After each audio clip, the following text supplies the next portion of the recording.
আমরা দেখব strength of materials. সামনে আমাদের সবারই বাংলাদেশ ব্যাংকের অ্যাসিস্ট্যান্ট ইঞ্জিনিয়ারের পরীক্ষা আছে এবং আইবিএ যে এক্সামটা নিবে বলে শোনা যাচ্ছে সেটা হচ্ছে Bangladesh bridge authority. Strength of materials প্রথমটা দেখব, Hooke's law hold good up to elastic limit. যার মানে হচ্ছে হুক লোটা ইলাস্টিক লিমিট পর্যন্ত কার্যকর করে। হুক লোটা কি? হুক লোটা হচ্ছে যে স্ট্রেস স্ট্রেনের যেটা প্রপোর্শন আছে সেটা কনস্ট্যান্ট, সেটা ইলাস্টিক লিমিট পর্যন্ত কার্যকর থাকে, এরপরে এই হুকস লোটা কাজ করে না। The ratio of linear stress to the linear strain is called modulus of elasticity. 3 number দেখব, the unit of modulus of elasticity is the same as those of stress, pressure and modulus of rigidity. 4 number দেখব, Young's modulus may be defined as the ratio of linear stress to linear strain.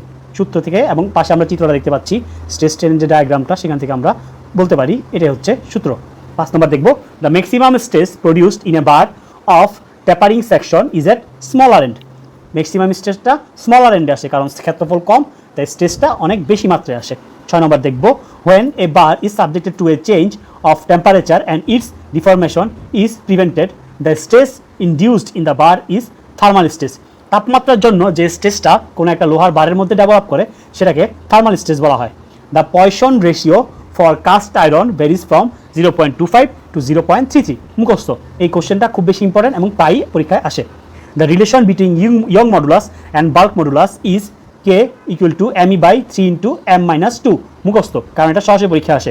9 নম্বর দেখব, principal plane is a plane on which the shear stress is 0। Principal plane কোনটাকে বলা হয়? যে প্লেনে share স্ট্রেসের মান হচ্ছে 0। 10 নম্বর দেখব, the extremities of any diameter on Mohr circle represents normal stresses on plane at 45 degree. Mohr সার্কেলে থেকে আমরা জানি যে the extremities of any diameter, যে ডায়ামিটারটা হবে সেটা কখন থাকবে? নর্মাল স্ট্রেস এবং 45 ডিগ্রি থাকবে প্লেনের তুলনায়। 11 নম্বর দেখব, the maximum shear stress is equal to the radius of Mohr circle. এটা কি? কারেক্ট।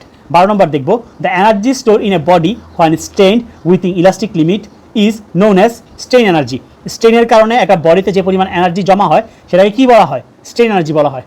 13 নম্বর দেখব, the total strain energy stored in a body is termed as resilience. সূত্র। 14 নম্বর দেখব, a beam extending beyond the support is called overhanging beam.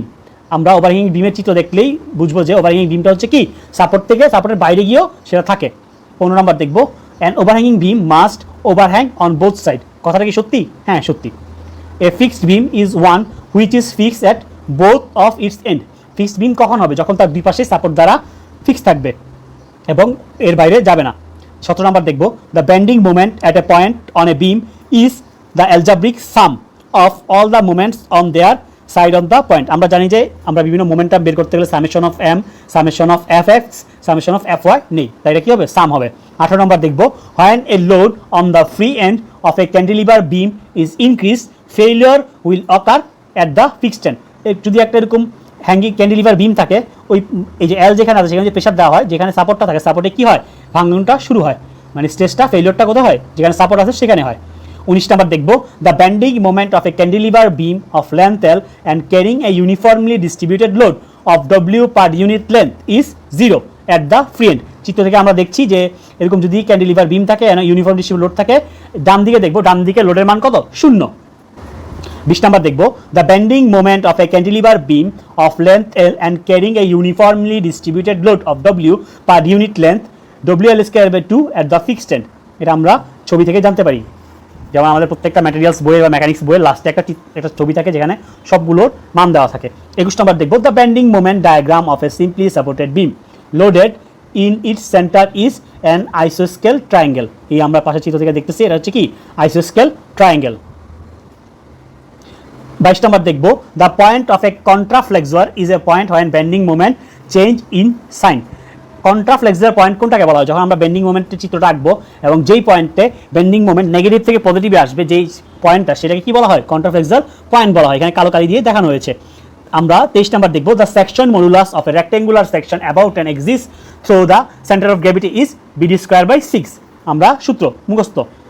24 number দেখব, the bending stress in a beam is inversely proportion to section modulus. মুখস্থ। 25 number দেখব, when a rectangular beam is loaded transversely the maximum tensile stress develop on the top layer. আমরা জানি কি, যখন একটা বিম থাকে যে উপরের লেয়ারে কি হয়? ম্যাক্সিমাম স্ট্রেসটা কোথায় আসে? উপরের লেয়ার আসে। কারণ হচ্ছে উপরের লেয়ারে কম্প্রেশন নিতে পারে, টেনশন নিতে পারে না। 26 নম্বর দেখবো, a simply supported beam of length L is loaded with a uniformly distributed load of W per unit length, the maximum reflection হবে কি 5WL⁴/384 EI। এটা কি ট্রু, চিত্র আঁকবো এবং এটা আমরা প্রমাণও করে আসছি পরীক্ষাতে। 27 নম্বর দেখবো, the maximum reflection of cantilever beam. Cantilever beam বললে 3 এর একটা সম্পর্ক চলে আসে, beam of a length L with a point load W, এর উত্তরটা হবে WL³/3 EI। যখন ক্যান্টিলিভার আসবে তখন 3 এর একটা কিছু থাকবেই, সুতরাং এটা মনে রাখার জন্য, সহজে মনে রাখার জন্য আমরা রাখতে পারি মাথায়। 28 নম্বর দেখবো, cantilever beam of length L ক্যারিস A gradually varying load from 0 at free end and W unit length at fixed end, then the maximum deflection lies free end। কারণ হচ্ছে আমরা এই চিত্রটা দেখতেছি, যদি একদম বাইরে পর্যন্ত থাকে ম্যাক্সিমাম রিফ্লেকশন কোথায় আসে, ফ্রি এন্ডে আসে, কারণ ফ্রি এন্ডে কোনো সাপোর্ট নাই, তাই এটা খুব বেশি ডেবে যায়। 29 নাম্বার দেখবো, the maximum reflection of a beam fixed beam carrying a centre point load lies on the centre of the beam. মানে ফিক্সড বিম হলে মাঝখানেই মূলত সেন্টার পয়েন্টটা থাকে। 30 নম্বর দেখবো, the maximum reflection of a fixed beam of length L carrying a central point load. Centre point load হলে উত্তরটা কি হবে WL³/192 EI, একদম মুখস্থ। 31 নম্বর দেখবো, the maximum reflection of a fixed beam of a length L carrying a total load of W uniformly distributed over the whole length is WL³/384 EI। Uniformly হলে এই সূত্রটা হবে। 32 নম্বর দেখবো, the shear stress at the centre of a circular shaft and torsion is 0। Circular shaft হলে এর মাঝখানে শিয়ার স্ট্রেন্থের মান হতে কত, 0। 33 নম্বর দেখবো, the shear stress at the outer most fibre, মানে বাইরের দিকে কোনো একটা বৃত্তাকার কোনো বস্তু বাইরের দিকে কি থাকবে, সর্বোচ্চ পরিমাণ থাকবে, তো টরশনটা কি হবে, ম্যাক্সিমাম হবে। 34 নম্বর দেখবো, the polar moment of inertia of a solid circular shaft. Solid circular শাফটের পোলার মোমেন্ট অফ ইনার্শিয়া কত হবে, π/3 d⁴/32, মানে π d⁴/32, এটা সূত্র। আর যদি সার্কুলার হয় তাহলে হবে πd⁴/64। 35 দেখবো, a thin cylinder shell of diameter d, length L and thickness T is subjected to the internal pressure P, the hoop stress সূত্র কি PD/2T। হুপ স্ট্রেসের সূত্র কি PD/2T। আর যদি thin cylinder shell diameter d সবই দেওয়া আছে কিন্তু লঙ্গিটিউডাল স্ট্রেসটা চাই, তাহলে হবে কি PD/4T। এটা মনে রাখতে হবে, হুপ স্ট্রেস নর্মালি হবে PD/2T, আর যদি লঙ্গিটিউডাল স্ট্রেসটা চাই তাহলে PD/4T। এটা খুব সুন্দরভাবে মনে রাখতে হবে। 37 নম্বর দেখবো, the hoop stress in a thin cylindrical shell is circumferential tensile stress, মুখস্থ। 38 নম্বর দেখবো, the maximum shear stress in a thin cylinder shell subject to internal pressure P is PD/80। এটা হচ্ছে ম্যাক্সিমাম শিয়ার স্ট্রেস, যখন আমরা consider করবো তখন হবে কি PD/80 হবে। 39 নম্বর দেখবো, the thickness of a thin cylindrical shell with hemispherical ends is more than that of a spherical end. এটা আমরা সূত্র থেকে, এই যে পাশে একটা চিত্র আছে, আমরা বাইরের দিকে যে ইয়াটা থাকে হেমিস্ফেরিক্যাল হয়, তাহলে আর কি বাইরের দিকে বেশি থাকে। 40 নম্বর দেখবো, the maximum tangential stress in a thick cylindrical shell is always greater than the internal pressure acting on the shell. Tangential স্ট্রেসটা ইন্টারনাল প্রেশার থেকে বেশি হবে। The when a column is subjected to a eccentric load থাকলে the stress induced to the column will be direct and bending stress both, bending stress এবং direct stress দুইটাই হবে। 42 নম্বর দেখবো, according to Euler column theory the crippling load for a column length L hinged at both end, মানে দুই পাশে hinge আছে, তাহলে সূত্রটা কি হবে π² into EI। 43 নম্বরটা দেখবো, the relation between equivalent length L and actual length L of a column for both end fixed, সূত্রটা কি হবে L=L/2, কারণ কি বলছে বোথ এন্ড ফিক্স, আর যদি বোথ এন্ড হিঞ্জ হয় তাহলে L=L/√2।